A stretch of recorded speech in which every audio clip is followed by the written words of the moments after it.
Today I will be talking about the TDS Fallen Mode rework lore-wise. So as you guys know, we just got the Fallen rework, and with it, some new lore, mainly in the form of a new trailer and the Hidden Wave. In the Hidden Wave we also got a new character, question mark, which we actually don't know who it is, but I think I might have a theory. So in this video I will be trying to break down Fallen Mode and its lore, and also theorize what Hidden Wave is and what it may imply in the future of the storyline. Just before we start, I want to remind you guys that this is highly speculation.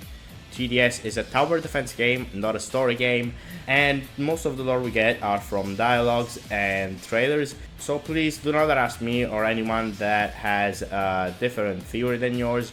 If you want, share your theory down below in the comments, and we can all have a respectful argument, because oh my god, this community knows nothing about respect. To start off, we got a new Fallen Mode trailer. This is really important and it tells us many things. So this trailer takes place in the Fallen faction from the Voidlands. The Voidlands are, I guess, a region, maybe split into various factions and kingdoms, the Fallen one being obviously ruled by Fallen King. I think overall the ruler of the Voidlands, maybe Void Reaver, because you know, Voidlands, the Void Reaver, you know. So we'll be focusing on the Fallen faction or kingdom ruled by Fallen King. At the start of the trailer, we see some Fallens and skeletons imprisoned, guarded by a Fallen Honor Guard. We then see a bunch of enemies flash by, and then we get to the important part.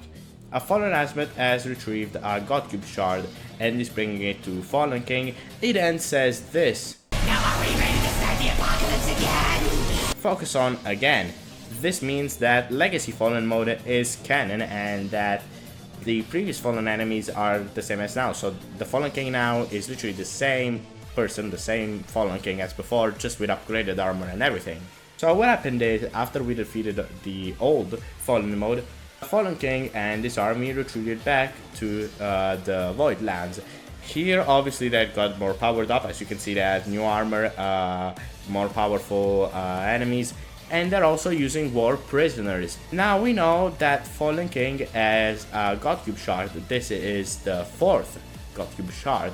We know that one has gone to Krampus, one to Patient Zero, one in Please Donate, and don't even ask me, and the fourth one now to Fallen King.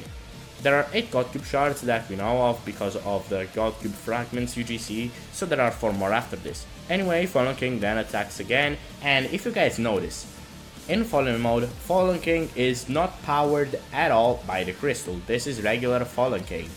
He doesn't have any effect of the God Cube shard.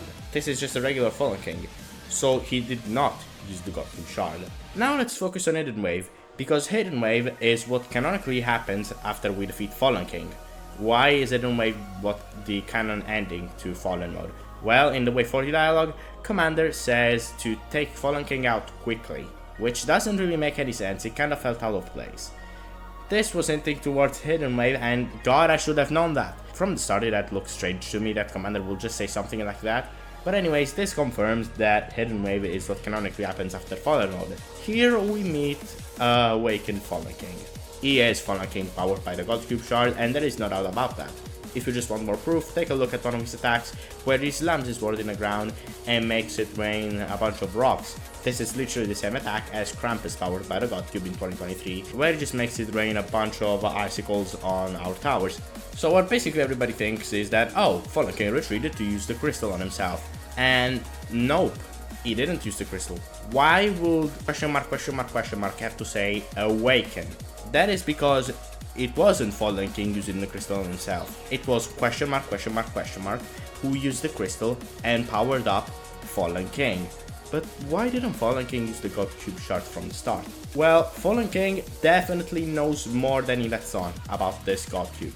Why is that? First thing first, unlike Patient Zero and Krampus and Umbra, he didn't just straight up touch it.